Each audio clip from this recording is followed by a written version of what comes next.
Welcome to the Toffee Blues, your source for all things Everton. It's Paul here. I've been asked to step in and do a match reaction for the game that we all watched earlier on. Final result was Everton 2, Brentford 3. It means that Everton are not mathematically safe from relegation. It means that the two teams below us still have a chance, a slight chance maybe, but still a chance very much of overhauling us and surviving themselves. A very, very disappointing day for Everton. Very, very stressful day for Everton. Very, very confusing day for Everton, because I still, for the life of me, can't understand how that final result came about or how it was allowed to come about. The game started brilliantly from an Everton point of view. We got a goal in the first 10 minutes, I think it was. I think it was accredited to Calvert-Lewin in the end, but from what I remember, it was Richarlison who got the touch towards goal, and must have been bundled over the line by Calvert-Lewin in the end, because he's got basically his first goal since August, I believe. I know he's had injuries and he's been out of form, but I didn't think it had been that long since Calvert-Lewin had scored a goal for Everton. But he was the one who was accredited with it, and he's the one who put Everton in the lead after 10 minutes. Goodison Park was rapturous. The atmosphere was one of the best I can ever remember. Certainly the best over the last few years, in terms of just how confident everyone was feeling, or maybe not confident, but how kind of buoyant everyone was. Everyone was up for it. Everyone was singing their hearts out. The players were looking like they were enjoying the football. They were enjoying the pressure of the occasion because they knew the fans were right behind them. There was blue smoke everywhere. The flares getting thrown on the pitch. Fans, smiling and laughing with each other. And as I said, belting out songs like "Spirit of the Blues" and Goodison Gang. It was just a really, really great atmosphere, and it looked like it was going to be a really, really good day for Everton. But Michael Oliver had other ideas, the man in the middle, supposedly one of the best referees in the country. If he's the best that the PGMOL, or whatever they're called, the mafia, I like to refer to them as the football mafia, the referees, if he's the best that they've got to offer, then, oh my God, then officiating in this country is in a sorry, sorry, sorry state, because Michael Oliver today, him is the person who deserves all the ire, not any individual player for me. Michael Oliver single-handedly destroyed Everton in that game and took away what looked to be a certain 3 points from Everton. And I'm not going to mince my words. When things go against Everton as often as they have all season, it's hard not to think that there's some sort of sinister. There's certain words I want to use, but I'll probably get this chopped and laughed at if I do. But there's definitely something that makes you think that certain people in positions of power do not want Everton to stay up, and they're having a concerted effort to make sure we don't stay up, because some of the decisions given against us all season long have just been absolutely mind-boggling, and today was probably the worst one of the lot, because I think in the 17th or 18th minute, Richarlison gets the ball in the Brentford penalty area, and Nair has a shirt pulled off his back. I've seen the still images, I've seen the video replay. His Everton kit was kind of halfway down his shoulder. I don't know the name of that Brentford centre-half was, the one who had hold of him. Absolute yard dog of a player, but Michael Oliver was only 7 or 8 yards away, and I had a clear view of what the incident, and didn't blow up for a free kick or penalty. Nothing, wasn't interested. And then within 10-15 seconds of that, Brentford just clear the ball, a simple long ball up the field. It's Jared Brantwaite who gets caught napping, his first start for Everton in months. A chance for him to kind of show everyone what he's about. He's been very highly rated by a lot of people in and around the club, and people who've watched him for the under-23s consistently. A lot of people were calling for him to get more minutes before today, but his chance finally came, and sadly it was him who was caught napping by the long ball. He pushed forward a little bit too high, and Ivan Toney got the run on him, got away from him, and the poor lads just panicked, and in the end clipped Ivan Toney, who I think has played him. To be honest, I don't think Toney was interested in going clean through for the shot. I think Toney deliberately slowed up to make sure that he could draw the foul, and there's nothing wrong with that. It was a very clever move, and it ended up working perfectly, didn't it? But he drew the foul from Brantwaite. Brantwaite's gone ahead and done it, and Michael Oliver instantly has stopped the play, pulled out his red card, and sent off Everton's centre-back, leaving us to play 70-odd minutes with 10 men. Now, the red card incident in itself was correct, but what was not correct was the fact that it didn't even go to VAR. And now, wouldn't blame the referee if there was no penalty incident before this penalty shout, but the fact that such a controversial thing had happened down the other end barely 10 seconds before, it wasn't like it was 30, 40 seconds, a minute before, and the play had significantly moved on, and it's too late to go back and look by that point. It was barely 10 seconds between Richarlison getting completely wrestled in the penalty box and Ivan Toney taking the ball down and getting away from Brentford and sprinting towards goal. There was barely 10 seconds in it. It's absolutely the same passage of play. And Michael Oliver, the VAR people at Stockley Park, I don't know whose call it is, but someone didn't make the decision to, no, we've got to review this incident. We've got to look back over the last 10 seconds of play and we've got to make sure we get this decision absolutely bang on, because this is a game-deciding moment for me. Even you knew that was a game-deciding moment even that early on, because if we go down to 10 men there against the Brentford side who just pass the ball around so well and are under the cosh completely, and if we go down to 10 men there, then that's basically our game plan out the window. That's our atmosphere killed completely. That's all our players not knowing what to do, because we were playing a very strange formation to start with. I think it was 3 at the back again with 2 wing backs, and if we go 2-0 up with 11 and still 11 versus 11, then that's the game killed off as far as I'm concerned in the Brentford side of things, because with the atmosphere the way it was, there was no way they were coming back from 2 goals down either. So that was a game deciding moment, and everyone knew it was a game deciding moment when it was occurring, and Michael Oliver and the VAR people decided not to even look at it again, which there's no justification for them doing that. It was stupid that he didn't blow up and give the penalty in the first place, and it was even worse the fact that he wasn't willing to go back and correct himself, or make sure of himself, I should say. He should go back and he should look at it, and he should be absolutely certain in his decision rather than just going with his gut on it when the decision is that important. And the people at Stockley Park seemingly didn't want to get involved and override him, because that would make him look stupid, and we all know they're a little mafia and a little cartel who don't want to undermine their own mates. So Everton went down to 10 men. Brentford ended up just taking over the game instantly, and their equalising goal was coming. It was a bit unfortunate. It looked like we'd cleared the play, but I think it was Wissa, whatever he's called. He got the ball on the edge of somewhere on the right side of the Gladys Street goal, and he just whips the ball into the 6-yard box. It takes a terrible deflection off Coleman. Terrible in the sense that it just took the ball completely away from Jordan Pickford, who was left flat-footed, and they get the equaliser, and it's 1-1, and then it's suddenly, you just know it's going to be a long, long, long day for Everton. And they say, isn't it? It's the hope that kills you. It's the hope that kills you. We hung in there. We ended up taking a lead again and going into half-time with it, because we did get a penalty this time. But again, Michael Oliver getting a key decision wrong in the game, a decision that could have completely turned it around in Everton's favour. Again, I don't know who that centre-half was. I can't remember his name, but he was already on a booking, and he brings down Richarlison in the penalty box. Didn't touch the ball with his foul either, so it was nothing like he just mistimed his tackle. He completely hacks him down, and he doesn't even get a second yellow card for it, or he doesn't even look. Again, he doesn't look at the incident to decide whether it's worthy of a second yellow card.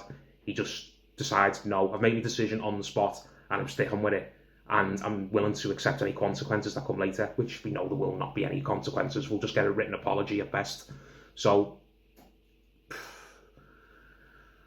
we went into the game to half time 2-1, and like I said, it's the hope that kills you. But as soon as the second half started, it was just back to how it had been. Brentford controlling the play completely, Everton not keeping the ball at all, not managing to break out and create anything. Just having to basically throw every man behind it, and I don't think we really had the personnel to be digging in at that point and throwing every man behind the ball and playing in a low block. We had the likes of Gomez out there, who is a luxury player and isn't a particularly good luxury player. He's not someone who you need when your back's up against the wall and you've got to absorb pressure and you've got to be quick on the counter maybe. We had him in there. We had Coleman at the right centre-back, which I don't particularly think he's very good at myself. We had Michaelenko as a wing-back, who sometimes gets caught in 2 minds of what to do, whether he needs to stay forward so he can lead a charge down the left-hand side, or whether he should pull back. Same with Iwobi on the other side. I just don't think we've got the players to play as effective wing-backs. I really don't. We have to play a 4 at the back, and it's the formation we always do the best with. And eventually they get the equaliser again. I think it was a corner, and was it maybe that Wissa fella again? The one who, I don't think he was the one who created the first goal. I don't think he was credited though. I think that went down as a Coleman own goal. the first one, but he definitely got the second one. He just met the ball, it was straight to him from a corner, first man, and he catches it sweetly, perfectly off the top of his dome, and it just loops over the defence, loops over Pickford, and just lands perfectly on the opposite side of the goal in the back of the net. And we're 2-2, and we've suddenly got half an hour to basically defend and get away with a point. And Brentford have got half an hour to go and check. And yeah, it didn't take 30 minutes for them to find a fair goal. It took, I believe, 2.5, maybe 3, somewhere in that region. It just, again, it seemed like a very avoidable goal when you analyse it, but the fact that we were down to 10 men, the fact that we were camped in our own half, the fact that everyone was having to give that extra 20 or 30% more than what they probably should be, considering the fact that we were down to 10 men and everyone was having to do kind of 1.5 jobs, not just their one job in particular.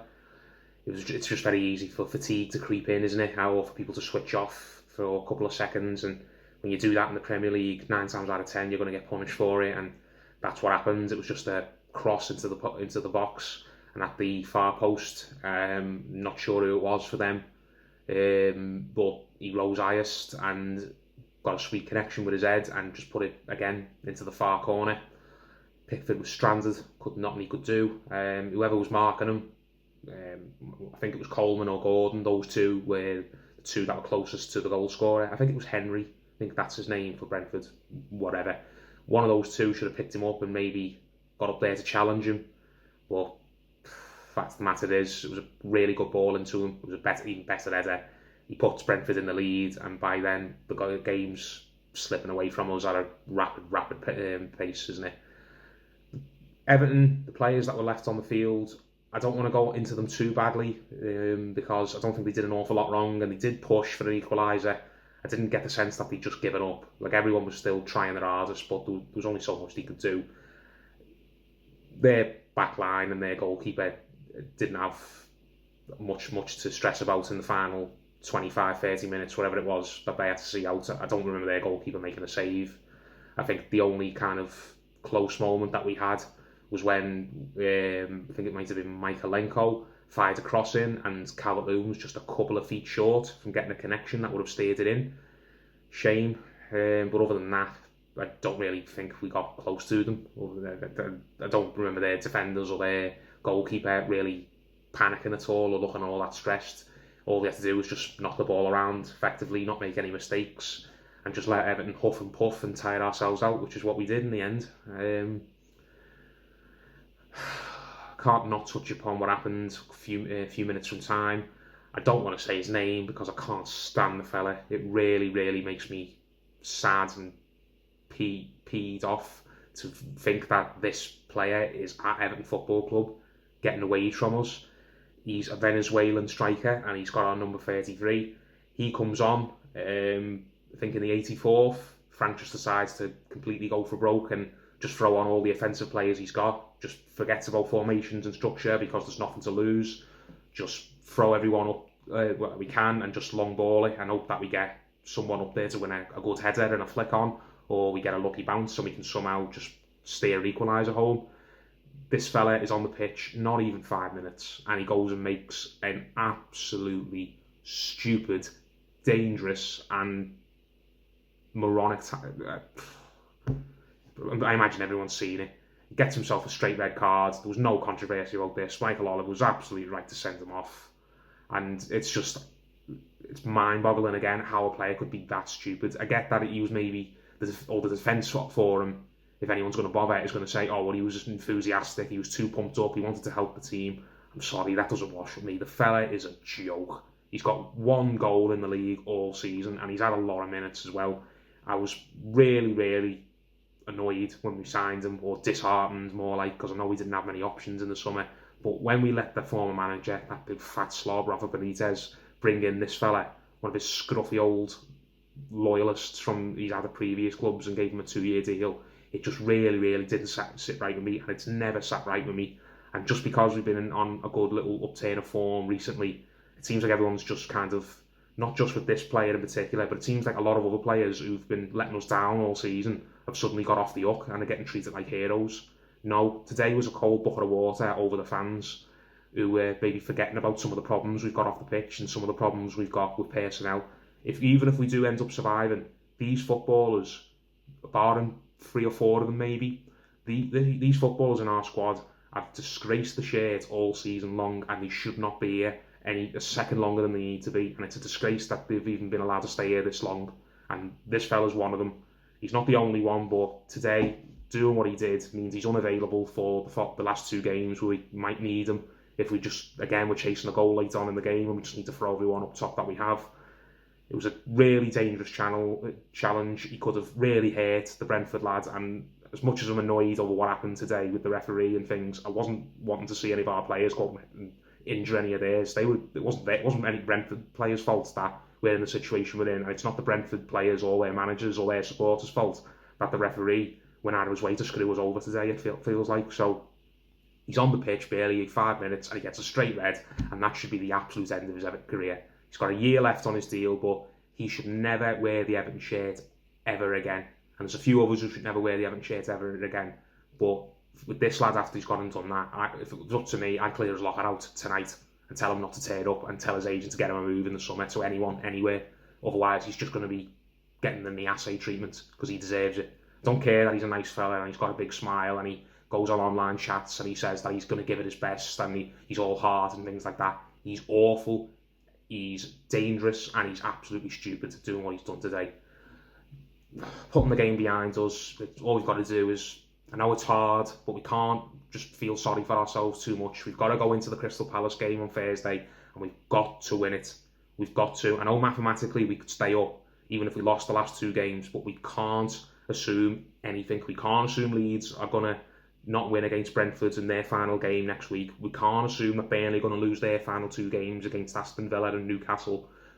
It'd be so dangerous. We need to go into this Crystal Palace game on Thursday night as if we don't, with the mentality of, if we don't win this, we are down. So to everyone again today and has been making all the difference the last couple of weeks, well done to you, because everyone's been brilliant and everyone was brilliant today. And it was just a stupid bit of officiating that we've had to suffer through all season, but today in particular was the worst one on the lot. It was a stupid bit of officiating that screwed us over today. So I'd say to all the fans who were creating a brilliant atmosphere today and all the previous games over the last few weeks, please, if you can, try and ramp it up even more, because that Crystal Palace game is the biggest game for Everton since we played Coventry on the final day in 1997, when it wasn't in our hands that day. We just needed to get a result and hope other things went our way. But it is in our hands still this time. We just need to go out there and win. Crystal Palace won't be easy. They're a tough side. They've got a good manager. They're really well organised. But Everton and Goodison Park at its best under the lights with a ferocious crowd. There's very few teams in the world that I think Everton can't get a result against when we turn up and we be the fan base that we can be and the players respond to it. So get your flares, get your flags, clear your throats out for all the singing, and make one hell of an atmosphere on Thursday night, because for me, Thursday night is make or break. That will decide whether we stay up, the result we get on Thursday.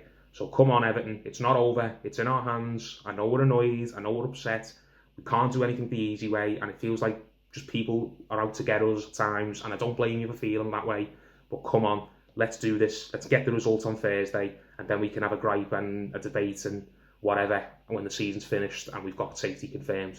Come on, Everton fans, we can do it.